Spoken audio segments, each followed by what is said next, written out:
acı zulmatım. Selvi çimenim dağ bahariyle mezarım. Tuttum şekerim şehdumu vaktiyle namazım. Tuttum şekerim şehdumu vaktiyle namazım.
Eşim talebim zevk sıfatıyla neşatım.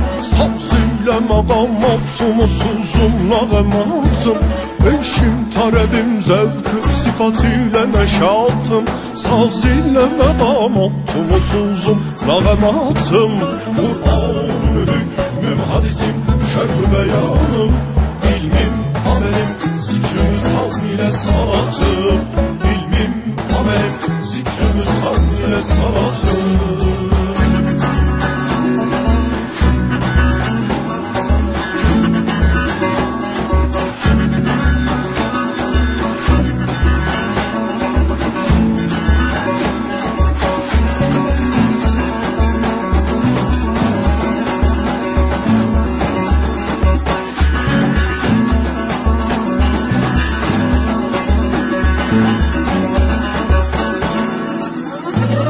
Haşriyle hesabım yine mizan sıratım.